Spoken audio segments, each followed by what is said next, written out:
പരിശുദ്ധമായ നാമത്തിന് സ്തോത്രം ചെയ്യുകയും സ്തുതിക്കുകയും ചെയ്യുന്നു. കർത്താവിനാൽ അനുഗ്രഹീതരും ദൈവത്തിന് പ്രിയരുമായ വാത്സല്യമുള്ള സഹോദരങ്ങളെ, സഹോദരിമാരെ, കർത്തൃഭൃത്യന്മാരെ, അനുഗ്രഹീതമായ നല്ല ദിവസത്തെ ഓർത്ത് ദൈവത്തിന് നന്ദിയോടെ സ്തോത്രം ചെയ്യുന്നു. വിശേഷിയാൽ ഇന്ന് കർത്താവിനെ ആരാധിപ്പാൻ വേർതിരിച്ചിരിക്കുന്ന കർത്തൃദിവസം കൂടിയായിരിക്കയാൽ ദൈവത്തിൻ്റെ സന്നിധാനത്തിൽ പ്രതീക്ഷയോടെ കാത്തിരിക്കുന്ന എല്ലാ പ്രിയപ്പെട്ടവർക്കായും ദൈവത്തെ വാഴ്ത്തുന്നു. സർവശക്തനായ ദൈവത്തിൻ്റെ അനന്ത കൃപകളും നന്മകളും ഇന്നത്തെ ദിവസം നമുക്ക് ദൈവമായ കർത്താവ് നൽകപ്പെടട്ടെ എന്ന് നമുക്ക് ആശിക്കാം, പ്രാർത്ഥിക്കാം, വിശ്വസിക്കാം. സ്വർഗം ഇന്നത്തെ ദിവസം അങ്ങനെ നമ്മളെ ധന്യമാക്കട്ടെ. വിശേഷിയാൽ ദൈവത്തിൻ്റെ വചനം കേൾപ്പാൻ താല്പര്യപ്പെടുന്ന നിങ്ങൾക്കെല്ലാവർക്കും യേശുക്രിസ്തുവിൻ്റെ ധന്യമുള്ള നാമത്തിൽ അതിവിനീതമായ സ്നേഹവന്ദനങ്ങൾ അറിയിക്കുന്നു. ഒപ്പം നമ്മുടെ കർത്താവിനെ അകമഴിഞ്ഞ സ്തോത്രത്തോടും സ്തുതിയോടും മഹത്വത്തോടും പുകഴ്ചയോടും കൂടി ആരാധിച്ചുകൊണ്ട് ഇന്ന് നിങ്ങളുമായി പങ്കുവയ്ക്കാൻ ഉചിതമായ ഒരാത്മീക ചിന്തയ്ക്ക് ആധാരമായി സങ്കീർത്തനങ്ങൾ 37-28 വാക്യം ഞാൻ നിങ്ങളെ വായിച്ചു കേൾപ്പിക്കാം. ഒരു കർത്തൃദിന ചിന്തയ്ക്കായി സങ്കീർത്തനങ്ങൾ 37-28 ഞാൻ നിങ്ങളെ വായിച്ചു കേൾപ്പിക്കാം. യഹോവ ന്യായപ്രിയനാകുന്നു, തൻ്റെ വിശുദ്ധന്മാരെ ഉപേക്ഷിക്കുന്നില്ല. അവർ എന്നേക്കും പരിപാലിക്കപ്പെടുന്നു, അവരെന്നേക്കും പരിപാലിക്കപ്പെടുന്നു. ഈ സങ്കീർത്തനത്തിനകത്ത് സങ്കീർത്തനം ഇതിൽ മാത്രമല്ല, ഒരുമാതിരി എല്ലാ സങ്കീർത്തനങ്ങളെയും നമ്മളൊന്ന് സൂക്ഷ്മ പരിശോധനയ്ക്ക് വിധേയപ്പെടുത്തിയാൽ സങ്കീർത്തനങ്ങൾക്കകത്തെല്ലാം മറ്റ് പല പുസ്തകങ്ങളെക്കാൾ ദൈവം ആരാണ്, ദൈവം മനുഷ്യർക്ക് വേണ്ടി എന്ത് ചെയ്യുന്നു, ഒരു സാധാരണക്കാരന് വേണ്ടി എന്ത് ചെയ്തു, എന്ത് ചെയ്യുന്നു എന്നതിനെക്കുറിച്ചുള്ള വളരെ ശക്തമായിരിക്കുന്ന ചിന്തകളും ആലോചനകളും വാക്കുകളും വാക്യങ്ങളും സങ്കീർത്തന പുസ്തകത്തിനകത്ത് നമുക്ക് കാണാൻ കഴിയുന്നതാണ്. സങ്കീർത്തനത്തിലെ ഭക്തന്മാർ ചിലർ പറഞ്ഞിട്ടുണ്ട്, വരുവീൻ, ദൈവം എൻ്റെ പ്രാണന് വേണ്ടി ചെയ്തതെന്തെന്ന് ഞാൻ നിങ്ങളെ പറഞ്ഞ് ബോധിപ്പിക്കാം, അല്ലെങ്കിൽ നിങ്ങളോട് വിവരിക്കാം എന്നൊക്കെ പറയുന്ന ഭാഗങ്ങളുണ്ട്. ദൈവം ആളുകൾക്ക് വേണ്ടി എന്ത് ചെയ്തിരിക്കുന്നു, ദൈവം ആരാണ്, ദൈവത്തിന് മനുഷ്യർക്ക് വേണ്ടി എന്ത് ചെയ്യാൻ കഴിയും, എത്രത്തോളം കാര്യങ്ങൾ ദൈവം ചെയ്യും എന്നതിനെക്കുറിച്ച് വളരെ വ്യക്തമായും ആർക്കും മനസ്സിലാകുന്ന രീതിയിലും പറയപ്പെട്ടിരിക്കുന്ന ഒരു പുസ്തകമാണ് സങ്കീർത്തന പുസ്തകങ്ങൾ.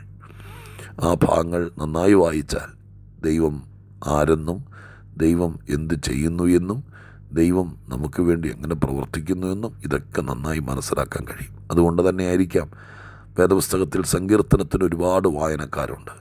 മറ്റിതര പുസ്തകങ്ങളെക്കാൾ അധികം ആളുകൾ വായിക്കുന്നത് സങ്കീർത്തനങ്ങളാണ്. പ്രവർത്തിക്കുന്നൊരു ദൈവത്തെക്കുറിച്ച് അറിയാൻ എന്നും ആകാംക്ഷാഭരിതരാണ് മനുഷ്യൻ്റെ മനസ്സ്. അതുകൊണ്ട് എപ്പോഴും ഈ പുസ്തകത്തിനകത്ത് ആളുകൾ കണ്ണുവയ്ക്കും, അന്വേഷിക്കും, മനസ്സിലാക്കാൻ കഴിയും. ഈ വാക്യത്തിലേക്ക് നോക്കൂ. ദൈവമായ കർത്താവ് ചെയ്യുന്ന വളരെ അനുഗ്രഹീതമായിരിക്കുന്ന കാര്യങ്ങൾ, അതിലുപരി ദൈവം ആരാണെന്നുള്ള ബോധ്യം, ഇതെല്ലാം ഈ കൊച്ചുവാക്യം നമുക്ക് തരുന്നുണ്ട്. യഹോവ ന്യായപ്രിയനാകുന്നു എന്ന് പറയുമ്പോൾ തന്നെ അതിൽ നിന്ന് യഹോവയുടെ സ്വഭാവം, ദൈവത്തിൻ്റെ പ്രത്യേകത, ഒരു കലക്കക്കാരനല്ല, ഒരു ബഹളക്കാരനല്ല. എങ്ങനെയെങ്കിലും കാര്യം നടത്തി ആരെ ഒതുക്കിയിട്ടാണെങ്കിലും അവനവൻ്റെ സിംഹാസനം ഉറപ്പിക്കണം എന്നൊരാശയക്കാരനല്ല ദൈവം. ദൈവം ഒരു ഏകാധിപതിയാണ്. ദൈവം ശിക്ഷിക്കും, കോപിക്കും, ഇതൊക്കെ ചെയ്യുമെങ്കിലും ദൈവത്തിൻ്റെ പൊതു സ്വഭാവത്തെ വേദപുസ്തകം പറയുന്നത് വളരെ ശ്രദ്ധേയമാണ്. ഈ വാക്യത്തിനകത്ത് ഈ ഭക്തൻ പറയുകയാണ്, ദൈവം ന്യായപ്രിയനാകുന്നു.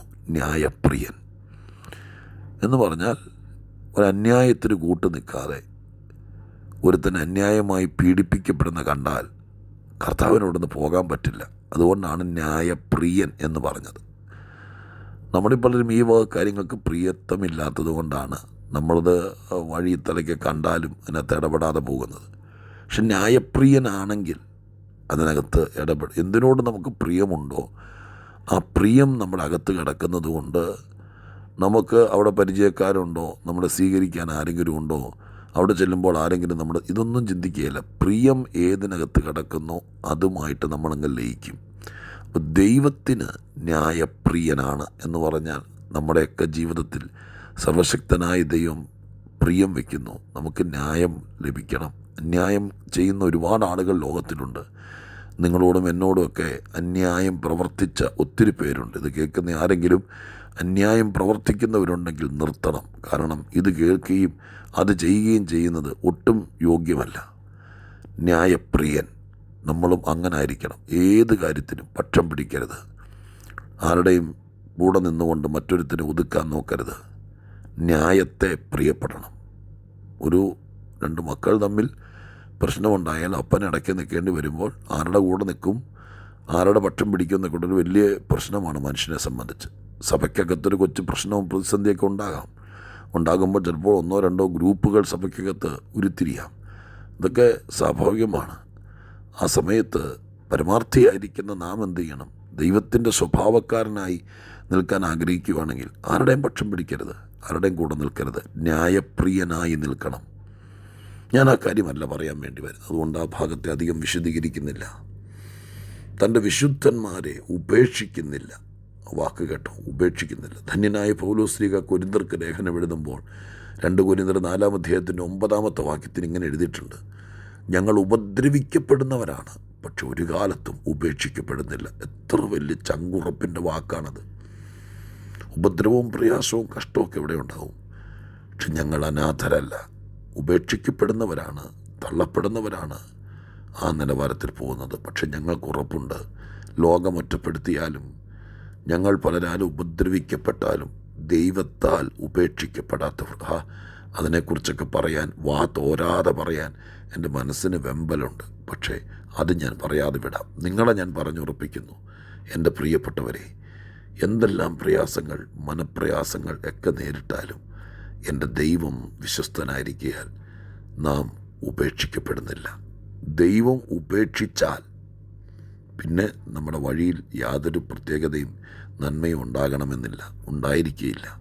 ഉപേക്ഷിക്കപ്പെടുന്നില്ല. 3-ാമത്തെ ഭാഗമാണ് കുറച്ചുകൂടെ ലാളിത്യമുള്ള മനസ്സോടെ നിങ്ങളുമായി പങ്കുവയ്ക്കാൻ പ്രത്യേകം ആഗ്രഹിക്കുന്നത്.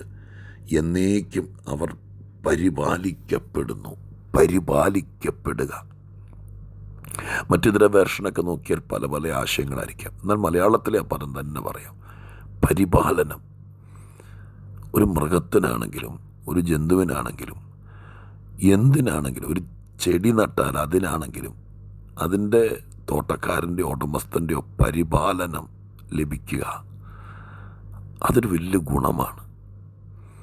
ചിലതൊക്കെ നിന്നിടത്ത് നിന്നങ്ങ് മുളയ്ക്കും. ആരുടെയും പരിപാലനം കിട്ടാത്ത കൊണ്ട് വേണ്ടുമണ്ണം പ്രയോജനമില്ലാതെ, ഗുണമില്ലാതെ കാടും പിടിച്ച് കിടക്കുന്ന കണ്ടിട്ടില്ലേ? എന്നാൽ പരിപാലനം ലഭിക്കുന്നൊരു തോട്ടം, പരിപാലനം ലഭിക്കുന്നൊരു വളർത്തുമൃഗം, അതിനെ കണ്ടാലറിയാം. അങ്ങനെയാണെങ്കിൽ മനുഷ്യൻ